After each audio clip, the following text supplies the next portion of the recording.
Salut, c'est François, rosteriste auto. Aujourd'hui, je vous raconte mon essai de la MX5 Skyactiv 184 chevaux RF de 2020 et que l'on a comparé à ma MX5 NCRC, donc une NC avec le hardtop rétractable. J'ai trouvé que c'était assez sympa de comparer les deux générations entre guillemets à toit rigide et à moteur le plus performant.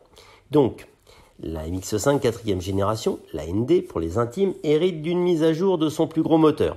C'est l'occasion pour nous d'essayer la version à toit rigide qui s'appelle RF pour Retractable Fastback et de le comparer à la version précédente, la MX5 NC 160 chevaux RC, parce que chez Mazda on aime bien les abréviations, RC qui était pour Roadster Coupé.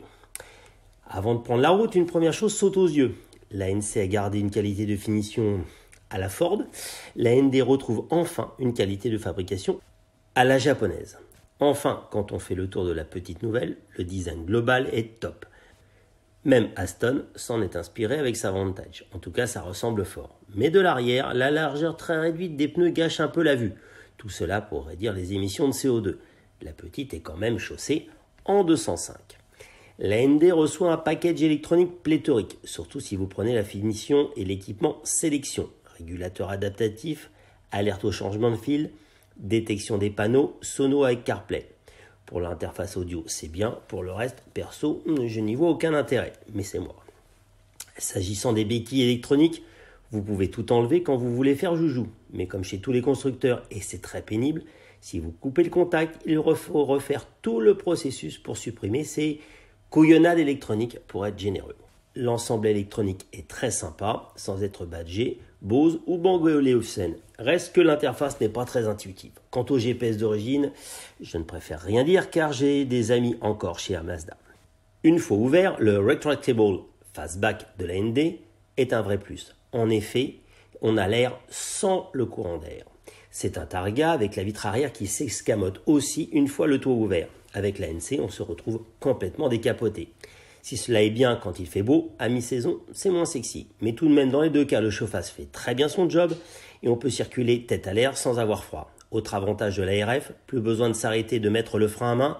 À petite vitesse, moins de 10 km/h, on peut ouvrir le toit. J'aime définitivement bien le look de la RF et en particulier vu de l'arrière où on retrouve un petit look Ferrari rétro. Allez, on prend la route. Le toit fermé, le bruit est raisonnable, mais l'évolution n'est pas délirante entre la ND et la NC. Côté confort, dans la NC, j'ai toujours eu mal au dos, plus de problème avec la ND. Sans doute grâce à une position de conduite plus facile à trouver, grâce au réglage de profondeur du volant par exemple, qui était inexistant sur la NC.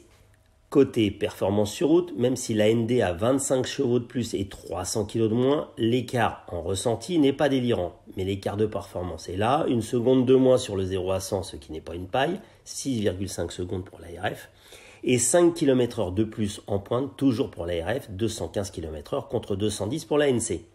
La boîte de la RF tire très long pour des questions de pollution, mais est mieux étagée que la boîte 6 de la NC. Côté consommation, suivant le rythme, avec la RF, on est entre 6,5 litres et 8 litres, très comparable à la NC. La version toit rigide de la MX5 ne pèse que 45 kg de plus que la version à capot souple, et ça, c'est très fort.